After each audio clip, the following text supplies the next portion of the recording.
Police महकमे में हुआ बड़ा फेरबदल। रीवा एसपी नवनीत भसीन ने कई थाना प्रभारियों को किया इधर से उधर। पुलिस कप्तान ने कार्यालय से जारी की थाना प्रभारियों को बदलने की सूची। रीवा पुलिस अधीक्षक नवनीत भसीन ने कई थानों में फेरबदल किए जाने का निर्देश जारी करते हुए तत्काल इसे अमल पर लाने का फरमान जारी कर दिया है। एसपी के इस फरमान के बाद जिले भर में हलचल शुरू हो गई है। इधर देर रात पुलिस अधीक्षक कार्यालय से जारी हुई सूची में जो फेरबदल हुआ है उसमें गोविंदगढ़ थाना का जिम्मा थाना प्रभारी वीरेंद्र सिंह परिहार को सौंपा गया है। वहीं कन्हैया सिंह बघेल को जवा से अतरेला थाने का प्रभार सौंपा गया है। वहीं अतरेला थाने में तैनात रहे थाना प्रभारी आरएस बागरी को सिविल लाइन थाने की जिम्मेदारी सौंप दी गई है, जबकि जवा थाने के नए थाना प्रभारी का जिम्मा निरीक्षक तेज भान सिंह को दिया गया है। साथ ही पुलिस लाइन में तैनात निरीक्षक सुशील वर्मा को अजाक थाना सौंपा गया है। इधर उप निरीक्षक सुशील सिंह को गंगेव चौकी से शिवपुरवा चौकी का प्रभार दिया गया है तथा शिवपुरवा चौकी में तैनात उप निरीक्षक गीतांजलि सिंह को थाना महिया में तैनात किया गया है।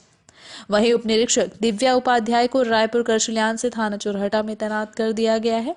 पुलिस अधीक्षक के इस बदलाव से जिले भर में हलचल है।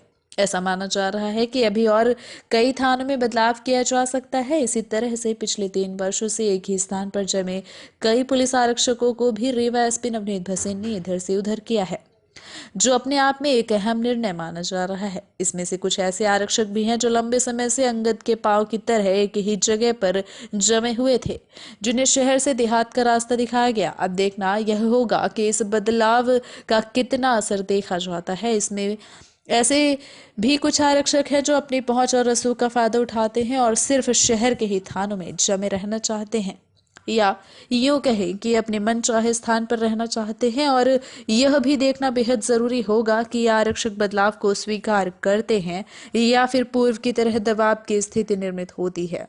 रीवा एसपी ने यह निर्णय आगामी त्रिस्तरीय पंचायत चुनाव को देखते हुए लिया है। शहर में 76 लाख की लागत से बनने वाली नाली का पूर्व मंत्री व रीवा विधायक ने किया भूमि पूजन। रीवा शहर में 76,33,000 रुपए की लागत से बनने वाली नाली निर्माण का पूर्व मंत्री व रीवा विधायक समेत कलेक्टर डॉक्टर इलैयाराजा टी की उपस्थिति में किया गया भूमि पूजन।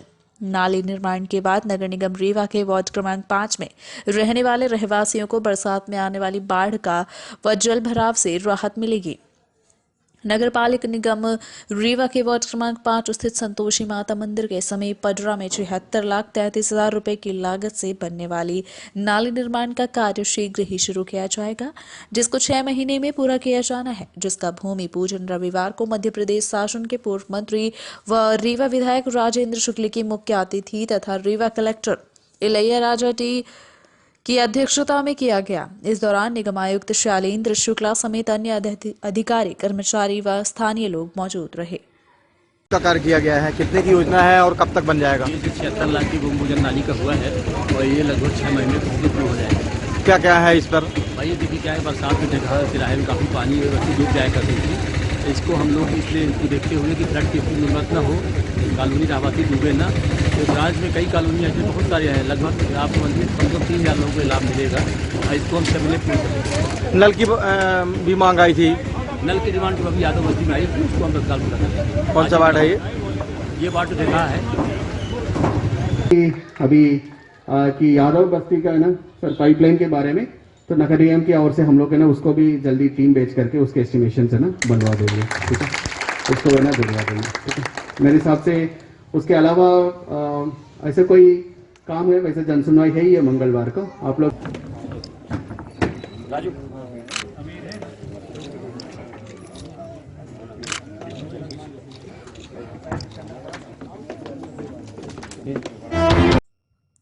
भोपाल जम्बूरी मैदान में बिरसा मुंडा जयंती। रीवा से आदिवासियों को लेकर 2 दर्जन से अधिक बसें हुई रवाना। हजारों की तादाद में लोग पहुंचेंगे भोपाल, कार्यक्रम में होंगे शामिल। मध्य प्रदेश सरकार द्वारा बिरसा मुंडा की जयंती को जनजातीय गौरव दिवस के रूप में मनाया जा रहा है। देश का गौरव कहे जाने वाले क्रांतिवीर बिरसा मुंडा की जयंती 15 नवंबर को प्रदेश की शिवराज सरकार मना रही है। सरकार इस दिन को जनजातीय गौरव दिवस के रूप में मनाने जा रही है, जिसमें देश के प्रधानमंत्री नरेंद्र मोदी स्वयं उपस्थित रहेंगे। इस दौरान जनजातीय समाज के कई लोगों को सम्मानित भी किया जाएगा। इस कार्यक्रम के लिए रीवा, सिंगरौली समेत अन्य जिलों से सैकड़ों वाहन भोपाल के लिए रवाना हुए, जिसमें हजारों की संख्या में आदिवासी जनजातीय समुदाय के लोग शामिल होने के लिए यहां से प्रस्थान करेंगे। शिवराज सिंह सरकार भोपाल में एक बड़ा जलसा आयोजित करने जा रही है, जिसमें प्रधानमंत्री नरेंद्र मोदी शिरकत करेंगे। भोपाल सम्मेलन के लिए जनजातीय समाज के प्रतिनिधि बड़ी संख्या में यहां से जा रहे हैं। उत्साह के साथ परंपरागत ढंग से नाचते गाते उत्सव में शामिल होंगे। इस अवसर पर जनजातीय समाज के लिए सौगातों की बरसात होना तय माना जा रहा है। बिरसा मुंडा जयंती को लेकर रीवा से हजारों की तादाद में लोग रवाना हुए हैं। इसके लिए भाजपा पदाधिकारियों एवं प्रशासन द्वारा विशेष इंतजाम किए गए हैं। भाजपा जिला अध्यक्ष अजय सिंह ने बताया कि मध्य प्रदेश सरकार बिरसा मुंडा की जयंती को जनजातीय गौरव दिवस के रूप में मनाने जा रही है, जिसमें देश के प्रधानमंत्री नरेंद्र मोदी भी शिरकत करेंगे। यह जनजातीय समाज के लिए अब तक का सबसे बड़ा अवसर व सम्मान माना जा रहा है। रीवा जिले से दर्जनों की तादाद में बसें भोपाल भेजी गई हैं। इस बात को लेकर अपर कलेक्टर शैलेंद्र सिंह से बात की गई तो उन्होंने बताया कि रीवा व सिंगरौली से दर्जनों बसें भोपाल के लिए भेजी गई हैं, जिसमें हजारों की तादाद में लोग रवाना हुए हैं। इस दौरान यात्रियों के लिए मेडिकल सुविधा तथा खाने पीने समेत अन्य सुविधाओं का विशेष ध्यान रखा जा रहा है। सर, ये आज रीवा से भोपाल के लिए बिरसा मुंडा जयंती के लिए कितने लोग निकले हैं? बिरसा मुंडा जी की जयंती को आदिवासी गौरव दिवस के रूप में मध्य प्रदेश शासन मना रहा है और उसी के कार्यक्रम के लिए विभिन्न जिलों से अलग अलग प्रतिभागी बुलाए गए हैं। रीवा जिले से 1000 प्रतिभागी जाने थे। सिंगरौली जिले के 1000 प्रतिभागी भी रीवा रुक के यहाँ से रवाना होने थे, वो रवाना हो चुके हैं। रीवा के 1000 प्रतिभागी 25 बसों में यहाँ से सकुशल निकल चुके हैं। सर, साथ मेडिकल टीम भी हाँ, मेडिकल टीम और कोई मेडिकल इमरजेंसी और इसके लिए बाकी तैयारियां, फर्स्ट एड बॉक्स और कंबल वगैरह और जो उनकी यात्रा की ज़रूरी चीज़ें थी, नाश्ते का वो और खाना वगैरह, ये सब चीज़ों की व्यवस्था है और सुरक्षित रूप से वहाँ पहुँच के कार्यक्रम में भाग लेंगे। सर, लगभग कितनी बसें हैं? 25 बसें हैं, 1000 से के लगभग व्यक्ति हैं। बिरसा मुंडा जयंती मनाने जा रहे हैं। हम सब जान रहे हैं भगवान बिरसा मुंडा की जयंती को मध्य प्रदेश सरकार ने जनजातीय गौरव दिवस के रूप में मनाया है, जनजातीय गौरव दिवस के रूप में उसे घोषित किया है। और 15 तारीख को भगवान बिरसा मुंडा जयंती के अवसर पर मध्य प्रदेश की राजधानी भोपाल में एक जनजातीय सम्मेलन आयोजित किया गया, जिसमें विश्व के सबसे लोकप्रिय नेता, हमारे देश के यशस्वी प्रधानमंत्री माननीय नरेंद्र मोदी जी का आगमन हो रहा है। उसी कार्यक्रम में भाग लेने के लिए रीवा जिले के भी हमारे जनजातीय भाई बहन भोपाल के लिए रवाना हुए हैं। लगभग कितनी की संख्या में जा रहे हैं? हमारे रीवा जिले से लगभग 1500 भाई बहन हमारे जा रहे हैं। जगह जगह मनाया गया बाल दिवस। स्कूलों में आयोजित हुए रंगारंग कार्यक्रम। पंडित जवाहरलाल नेहरू को बच्चों से अगाध स्नेह था। उनका कहना था कि बच्चे भगवान के रूप होते हैं। चाचा नेहरू प्यार से बच्चों को गुलाब का फूल भी कहते थे। बच्चे भी उन्हें बेहद प्यार करते थे। इसके लिए बच्चे भी उन्हें चाचा नेहरू कहते हैं। बाल दिवस है हर साल 14 नवंबर को भारत के प्रथम प्रधानमंत्री पंडित जवाहरलाल नेहरू के जन्मदिन पर मनाया जाता है। देश में पहली बार साल 1959 में मनाया गया था बाल दिवस। यह दिन बच्चों के लिए बेहद खास होता है। आसान शब्दों में कहे तो यह दिन बच्चों के लिए समर्पित होता है। विभिन्न देशों में अलग अलग तारीखों को बाल दिवस मनाया जाता है। चाचा नेहरू के जन्म दिवस को बच्चों ने बाल दिवस के रूप में मनाया। इस दौरान विद्यालय में चित्रकला, पेंटिंग एवं अन्य प्रतियोगिताओं का आयोजन किया गया तथा बच्चों को प्रोत्साहित भी किया गया है। तो ये कौन सा कार्यक्रम मनाया जा रहा है? चिल्ड्रंस डे है, वही जवाहरलाल नेहरू के जन्म दिवस का उसी के रूप मनाया जा रहा है। तो बच्चों बच्चों को हमने एक प्रतियोगिता के तौर पे ये बहुत सारे डेकोरेशन का, आर्ट पेंटिंग का प्रोग्राम रखा था, जिससे बहुत छोटे छोटे बच्चे, ये जैसे ये नर्सरी की बच्ची है जिसने ड्राइंग किया है जी सर। तो ये प्रतियोगिता भी करवाए आप? जी बिल्कुल। इनको पुरस्कार भी? हाँ सर, इसमें फर्स्ट और सेकंड थर्ड 3 राउंड है। तो फर्स्ट को भी प्राइज, सेकंड को और थर्ड को, तीनों को बच्चों को प्रोत्साहित के रूप में गिफ्ट दिया जाएगा। क्या नाम है, कौन सी स्कूल है? ये एडवायर गवर्नमेंट स्कूल करनिया नंबर 1 स्कूल का। आपका मेरा शुभ नाम है संदीप कुशवाहा। यूसीमा सैबिस्क सेंटर में मनाया गया चिल्ड्रंस डे। सेंटर के छात्रों ने किया खूब एंजॉय। 14 नवंबर को पूरे देश भर में बाल दिवस मनाया जाता है। विगत वर्ष की भांति इस वर्ष भी चिल्ड्रंस डे को बड़े ही उत्साह के साथ मनाया गया। वैसे तो जगह जगह कार्यक्रम हुए, लेकिन यूसीमास अबेकस प्रोग्राम सेंटर में खास अंदाज में चिल्ड्रंस डे को सेलिब्रेट किया गया। इस दौरान बच्चों ने अनेक मनमोहक प्रस्तुतियां दी तथा खाने पीने के स्टॉल लगाए। पंडित जवाहरलाल नेहरू का जन्म 14 नवंबर 1889 में इलाहाबाद में हुआ था। हर साल उनके जन्मदिन को बाल दिवस यानी कि चिल्ड्रंस डे के रूप में मनाया जाता है। जवाहरलाल नेहरू को बच्चों से बहुत प्यार था। यही वजह है कि बच्चे आज भी चाचा नेहरू कहकर उन्हें बुलाते हैं। इस दिन बच्चों को अधिकार, देखभाल और शिक्षा के बारे में लोगों को जागरूक किया जाता है। नेहरू का मानना था कि बच्चे देश का भविष्य हैं, इसलिए ये जरूरी है कि उन्हें प्यार दिया जाए और उनकी देखभाल की जाए, जिससे वे अपने पैरों पर खड़े हो सके। बाल दिवस के दिन स्कूलों तथा अन्य संस्थाओं में तरह तरह के रंगारंग कार्यक्रमों के साथ मेलों और ढेर सारी प्रतियोगिताओं का आयोजन किया जाता है। इस दिन बच्चों को गिफ्ट, मिठाई और चॉकलेट्स बांटी जाती हैं। यूसीमास सेंटर में आयोजित विशेष कार्यक्रम के संबंध में यूसीमास संचालित करने वाली दीपा अग्रवाल ने सेंटर में आयोजित हुए विभिन्न कार्यक्रमों के संबंध में विस्तार से जानकारी दी। जैसे कि आप जानते हैं, चिल्ड्रंस डे नेहरू जी की याद में मनाया जाता है। नेहरू जी बच्चों से बहुत प्यार करते थे, इसलिए चिल्ड्रंस डे को इस डे के रूप में मनाया जाता है। आज हम लोगों ने चिल्ड्रंस डे को अपने ऑफिस में यूसीमास में मनाया। उसमें बच्चों को बुलाया, काफ़ी हमने गेम्स खिलवाए, बच्चों ने काफ़ी इंजॉय किया और खुश होके गए यहाँ से। तो हमारा जो मकसद था चिल्ड्रंस डे में बच्चों को खुश करने का, वो हमने किया। और कोविड के टाइम पे काफ़ी बच्चे परेशान हुए हैं, कोई पार्टी नहीं, कुछ नहीं कर पाए हैं। तो मेरा ये सोचना है कि ये करके हम लोगों ने थोड़ा सा उनमें चेंज लाया है। और एक मैं कोविड के टाइम की परेशानी जरूर शेयर करनी चाहूँगी आपसे कि बच्चे परेशान बहुत हुए इस टाइम पे, कोविड के टाइम पे। वो कुछ वर्क नहीं कर पाए हैं, कहीं बाहर नहीं जा पाए हैं, इसलिए बहुत चिड़चिड़े भी हो गए हैं। और तो मैं पेरेंट्स से जरूर ये बोलना चाहूँगी कि पेरेंट्स थोड़ा सा टाइम दें। थोड़ा, बच्चे बहुत अच्छे होते हैं, उनको हम थोड़ी सी अगर टाइम दे देंगे तो वो बहुत अच्छे से प्यार से हमारे साथ रहेंगे। Happy children's day all of you. आबकारी विभाग का चला हाका, की गई दर्जनों कार्यवाही। स्वच्छता अभियान को सफल बनाने शहर में की जा रही है कार्यवाही। रीवा कलेक्टर डॉक्टर इलैया राजाटी एवं सहायक आबकारी आयुक्त विक्रमदीप सागर के निर्देशन पर आबकारी टीम द्वारा शहर की मदिरा दुकानों के सामने संचालित ठेला गुमटी के साथ अवैध रूप से खड़े होकर मदिरा पीने वालों के विरुद्ध विशेष अभियान चलाया गया, जिसका मुख्य उद्देश्य शहर को साफ स्वच्छ रखना तो है ही, साथ ही शहर भर में हो रही आपराधिक घटनाओं को रोकना भी है।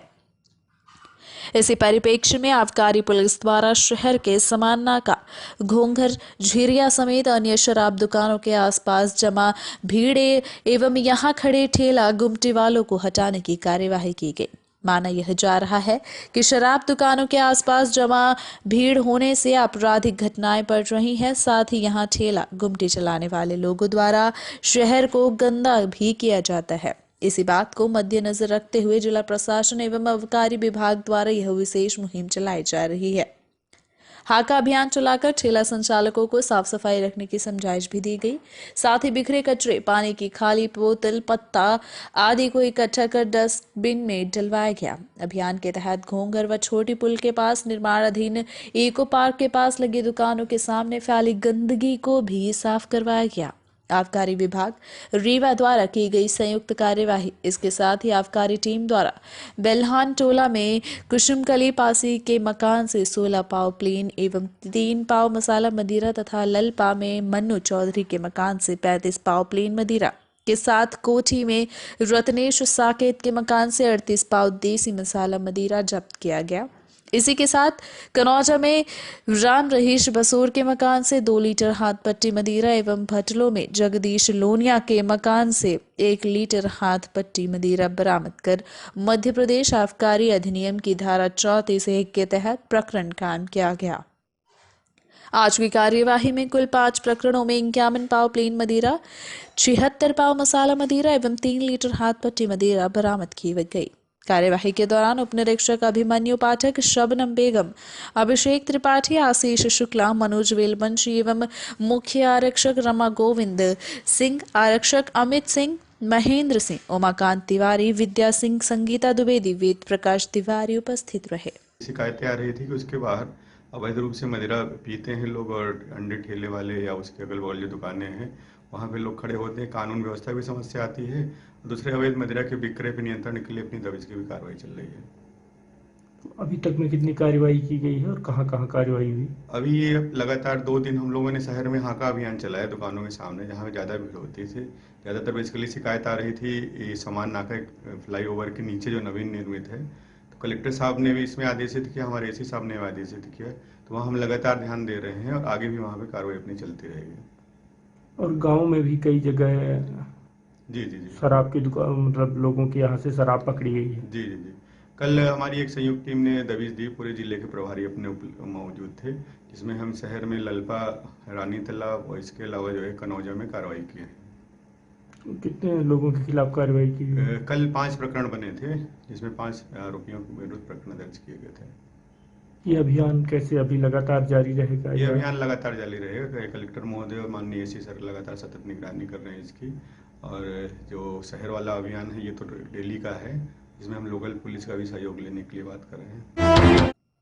पुल निर्माण के चलते सीधे शहडोल मार्ग का 10 दिनों के लिए कर दिया जाएगा आवागमन बंद। वाहनों के लिए बनाए गए 7 वैकल्पिक मार्ग रविवार रात 12 बजे से बंद किया जा रहा है। इस मार्ग से आवागमन चुहिया घाटी होकर गुजरने वाले तमाम वाहनों का 10 दिनों के लिए आवागमन प्रतिबंधित करते हुए 7 वैकल्पिक मार्ग बनाए गए हैं। इसकी वजह बघवार में नहर पुल मरम्मत का कार्य माना जा रहा है। इस दौरान रीवा सीधी और शहडोल मार्ग बंद कर प्रतिबंधित किया जाएगा। इधर आवागमन को लेकर प्रशासन द्वारा 7 वैकल्पिक मार्ग तय किए गए हैं, जिस पर वाहनों का आवागमन किया जा सकेगा। इस मार्ग को 14 नवंबर की रात 12 बजे से 24 नवंबर रात 12 बजे तक के लिए बंद किया जा रहा है। सीधी और शहडोल के मध्य मुख्य मार्ग पर आवागमन बंद किया जा रहा है और अलग अलग प्रकार से वाहनों के लिए अलग अलग रूट तय किए गए हैं, ताकि किसी एक मार्ग पर वाहनों का दबाव ना बने और जाम की स्थिति निर्मित ना हो पाए। आपको बता दें कि निर्धारित मार्गों के बीच नहर पुल के बगल का रास्ता छोटे 4 पहिया वाहनों के लिए खुला रहेगा। आपको ये भी बता दें कि रीवा से सीधी और शहडोल के मध्य रोजाना लगभग 14 से 15 हजार वाहनों का आवागमन होता है। मुख्य मार्ग को बंद करने के बाद इन रूटों पर चलाए जाएंगे वाहन। शहडोल से रीवा आने वाले कई छोटे वाहन के लिए प्रधानमंत्री ग्राम सड़क मार्ग से चुहिया घाटी जिगना होते हुए गोविंदगढ़ पहुंचने का मार्ग तय किया गया है। वहीं शहडोल से रीवा आने वाली बस शहडोल से भैंसराहा भरतपुर से जिगना होते हुए गोविंदगढ़ पहुंचेगी। इसी तरह से शहडोल से रीवा आने वाले भारी वाहन शहडोल से व्यवहारी होते हुए सीधी होते हुए रीवा पहुंचेंगे। सिंगरौली से अल्ट्राटेक बघवार आने वाले वाहन सीधी से रीवा आएंगे। उसके बाद गोविंदगढ़ होते हुए चुहिया घाटी से अल्ट्राटेक पहुंचेंगे। इसी तरह से सीधी सिंगरौली से बघवार आने वाले हल्के वाहन सीधी से चुरहट होकर रीवा पहुंचेंगे। इसके अलावा सिंगरौली से रीवा आने वाले वाहन बहरी अमीलिया हनुमना होते हुए रीवा पहुंचेंगे। अब आइए जान लेते हैं कि किस वजह से किया गया है आवागमन बंद। चुहिया घाटी के नीचे बघवार स्थित मुख्य मार्ग पर तकरीबन 20 से 25 वर्ष पुराना नहर का पुल है, जिसके ऊपर से वाहन गुजरते हैं और यह पुल मरम्मत के अभाव में क्षतिग्रस्त हो चुका है। इस जर्जर पुल की वजह से किसी बड़े हादसे की संभावना से इनकार नहीं किया जा सकता। इस बात को ध्यान में रखते हुए एमपीआरडीसी शहडोल डिवीजन को इस पुल की मरम्मत का जिम्मा सौंपा गया है। मरम्मत का कार्य 10 दिनों के अंदर पूरा करना है और इस अवधि तक रीवा से और सीधी शहडोल का आवागमन बंद किया जा रहा है। आपको बता दें कि पूर्व में पुल की मरम्मत के लिए जो तैयारी की गई थी, उसमें तय हुआ था कि जिस पुल की मरम्मत की जानी है उसका पानी 10 दिनों के लिए बंद कर दिया जाए, लेकिन CWEC नहर 5 दिनों के लिए पहले ही बंद है। इस अवधि में एमपीआरडीसी द्वारा पुल के निचले हिस्से में होने वाले मरम्मत का कार्य शुरू कर दिया गया है, जिसे 15 नवंबर तक खत्म किया जाएगा और इसके बाद ऊपरी हिस्से में मरम्मत का कार्य शुरू होगा। इस बात को लेकर एमपीआरडीसी शहडोल के संभागीय प्रबंधक DK स्वर्णकार ने कहा है कि 14 नवंबर की रात से मार्ग बंद किया जा रहा है। आवागमन प्रभावित ना होने पाए, इसके लिए वैकल्पिक मार्ग तय कर दिए गए हैं। वाहन चालकों को चाहिए कि वे 10 दिनों तक इन्हीं मार्गों से आवागमन करें, ताकि क्षतिग्रस्त पुल का निर्माण कार्य किया जा सके।